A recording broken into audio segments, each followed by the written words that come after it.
আসসালামু আলাইকুম ৰহমতুল্লাহি ওয়া বাৰাকাতুহু। প্ৰিয় দৰ্শক মণ্ডলী, আজি মই আকৌ আপোনালোকৰ ওচৰত নতুন এটা ভিডিঅ' লৈ আহিছোঁ। ইনশাল্লাহ যদি ভিডিঅ'টো ভাল লাগে সকলোৱে বেছি বেছি শ্বেয়াৰ কৰিব। ইছলামত হালাল উপাৰ্জনৰ গুৰুত্ব। ইছলামত হালাল জীৱিকা উপাৰ্জন কৰাৰ ওপৰত অত্যন্ত গুৰুত্ব আৰোপ কৰা হৈছে। সেয়ে দুনিয়া আৰু আখিৰাতৰ কল্যাণৰ বাবে হালাল জীৱিকা অৰ্জনত কৰা প্ৰত্যেকজন মুছলিমৰ ওপৰত অৱশ্যেই কৰ্তব্য ও জৰুৰী। শৰিয়াতত হালাল পন্থাত সম্পদ উপাৰ্জনৰ বাবে যেনেকৈ বিভিন্নভাৱে উৎসাহ প্ৰদান কৰা হৈছে, ঠিক তেনেকৈ হাৰাম উপাৰ্জনৰ ভয়াৱহ পৰিণতিৰ ক্ষেত্ৰতো সতৰ্ক কৰা হৈছে। হালাল জীৱিকা অৰ্জনৰ ক্ষেত্ৰত শৰিয়াতত নিৰ্দেশ প্ৰদান কৰা হৈছে। আল্লাহ পাকে কৈছে, ইয়া আইয়ুহান নাসু কুলু মিম্মা ফিল আৰদি হালালান তাইয়্যিবা ওয়ালা তাত্তাবিউ খুতুৱাতিশ শাইতান ইন্নাহু লাকুম আদুউম মুবিন। হে মানৱ জাতি, তোমালোকে পৃথিৱীৰ হালাল আৰু পবিত্ৰ বস্তুসমূহ ভক্ষণ কৰা, আহাৰ কৰা আৰু শয়তানক অনুসৰণ নকৰিবা, কিয়নো নিশ্চয় তোমালোকৰ প্ৰকাশ্য শত্ৰু হয় শয়তান। আন এঠাইত আল্লাহ পাকে কয়, ফাকুলু মিম্মা ৰাযাকাকুমুল্লাহ হালালান তাইয়্যিবা ৱাশকুৰু নি'মাতাল্লাহি ইন কুনতুম ইয়্যাহু তা'বুদুন। গতিকে আল্লাহে তোমালোকক যিবোৰ হালাল আৰু পবিত্ৰ জীৱিকা দান কৰিছে, তাৰ পৰা তোমালোকে খোৱা আৰু আল্লাহৰ অনুগ্ৰহৰ বাবে কৃতজ্ঞতা প্ৰকাশ কৰা, শুক্ৰিয়া আদায় কৰি থাকা, যদিহে তোমালোকে কেৱল মাত্ৰ আল্লাহৰে ইবাদত কৰিছা। ইছলামে হাৰাম উপাৰ্জনক নিষিদ্ধ কৰিছে, কাৰণ এয়া উপাৰ্জনকাৰীৰ বাবে দুৰ্ভাগ্য আৰু বিপদ মাতি আনে।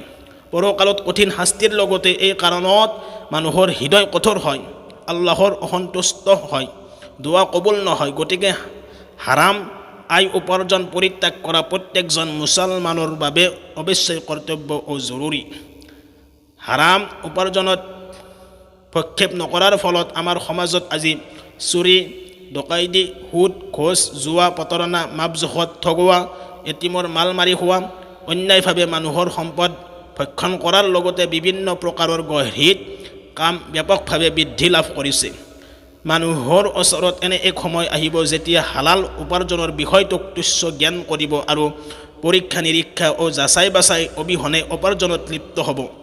এই প্ৰসংগত ৰাসূলুল্লাহ সাল্লাল্লাহু আলাইহি ওয়াসাল্লামে কৈছে, মানুহৰ ওচৰত এনে এক সময় আহিব যেতিয়া মানুহে উপাৰ্জনৰ ক্ষেত্ৰত হালাল হাৰাম বিবেচনা নকৰিব। সহিহ বুখাৰী। আৰু এক শ্ৰেণীৰ মানুহ আছে যিসকলে জানি বুজি আল্লাহৰ বিধানক অপেক্ষা কৰি হাৰামক হালাল আৰু হালালক হাৰাম বনাই লয়। এই সম্পৰ্কে আল্লাহ তাআলাই কৈছে, কুল আৰাআইতুম মা আনজালাল্লাহু লাকুম মিৰ ৰিজকিন ফাজআলতুম মিনহু হাৰামান ওয়া হালালা। তুমি সিহঁতক কোৱা, চোৱাচোন আল্লাহে তোমালোকৰ বাবে যি জীৱিকা অৱতীৰ্ণ কৰিছে, তোমালোকে তাৰ কিছুমানক হালাল আৰু কিছুমানক হাৰাম কৰিছা। তুমি সিহঁতক সোধা, আল্লাহে তোমালোকক ইয়াৰ অনুমতি দিছিল নে তোমালোকে আল্লাহৰ প্ৰতি মিছা অপবাদ দিছা। সূৰা ইউনুছ। সকলো মুমিন নৰ নাৰীৰ উচিত হাৰাম উপাৰ্জনৰ পৰা বাচি থকা।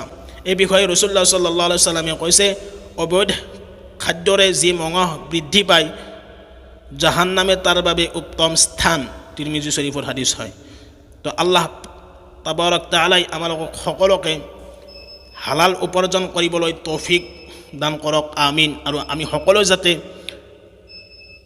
হালাল ৰুজি উপাৰ্জন কৰোঁ। আপোনাৰ মোৰ বাবে হালাল ৰুজি উপাৰ্জন কৰাৰ বাবে আল্লাহে ইজাজত দিছে। যদি আমি হাৰাম উপাৰ্জন কৰোঁ, তেনেহ'লে সেই হাৰামৰ দ্বাৰা যি মঙহ বাঢ়ি আহিব আৰু সেই মঙহৰ স্থান হ'ব একমাত্ৰ জাহান্নাম। সেইকাৰণে আমি এই জাহান্নামৰ পৰা বাচিবলৈ হ'লে আমি হাৰাম খোৱা ত্যাগ কৰিব লাগিব আৰু হালাল ৰুজি উপাৰ্জনৰ কাৰণে আমি আগ্ৰহ হ'ব লাগিব। সকলোৱে ইনশাল্লাহ আমি সকলোৱে যাতে হালাল ৰুজি উপাৰ্জন কৰোঁ, হাৰামৰ পৰা যাতে আমি সকলোৱে বিৰত থাকোঁ আৰু সকলো সময়তে আমি যাতে যাচাই কৰি চলোঁ, এইটো বস্তু হালাল নে হাৰাম হয় মোৰ বাবে, সেইটো আমি সদায় বিবেচনা কৰিম, যাচাই কৰিম। ইনশাল্লাহ বহুত ফাইদা হ'ব।